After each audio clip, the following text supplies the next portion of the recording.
এক নম্বরে আমাদের কি থাকতে হবে? ঐক্যবদ্ধ থাকতে হবে। আমরা ছোটখাটো বিষয়গুলা ভুলে গিয়ে যখন আমরা কোন মুসলমানের মধ্যে যখন দেখবো যে তার ফরজ ঠিক আছে, ওয়াজিব ঠিক আছে, সুন্নত মুআক্কাদা ঠিক আছে, বাস বাস তাকে আমরা মুমিন মুসলমান হিসেবে আমরা গ্রহণ করব। আমরা ঐক্যবদ্ধ থাকবো, ইনশাআল্লাহ আল্লাহ পাক রব্বুল আলামিন আমাদেরকে বিজয় করবেন। আল্লাহ পাক রব্বুল আলামিন বলেন, ওয়াতাসিমু বিহাবলিল্লাহি জামিআন ওয়া লা তাফাররাকু ওয়াজকুরু নি'মাতাল্লাহি আলাইকুম ইয কুনতুম আ'দাআন ফাআল্লাফা বাইনা কুলুবিকুম ফাসবাহতুম বিনি'মাতিহি ইখওয়ানা ওয়া কুনতুম আলা শাফা হুফরাতিন মিনান নার ফাআনকাযাকুম মিনহা।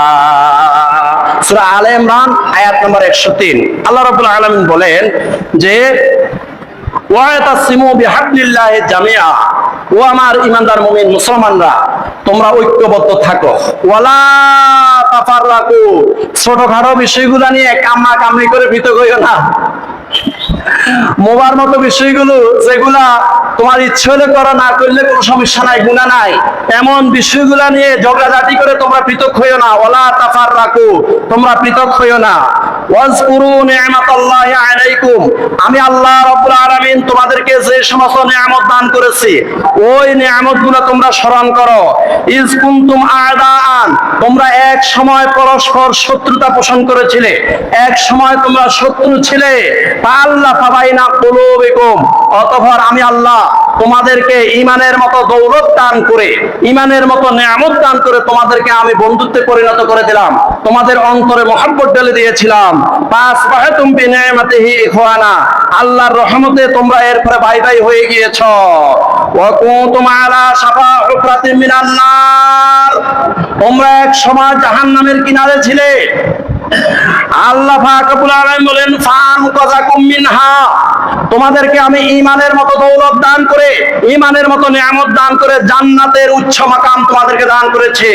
আল্লাহ রাব্বুল আলামিন বলতেছেন, ওয়া কুনতুম আলা শাফা হুফরাতিন মিনান নার, তোমরা তো জাহান্নামের কিনারায় ছিলে। ফাআনকাযাকুম মিনহা, আমি তোমাদেরকে ঈমানের মতো দৌলত দান করে, ঈমানের মতো নিয়ামত তোমাদেরকে দান করে তোমাদেরকে জান্নাতের উচ্চ মাকাম দান করেছি।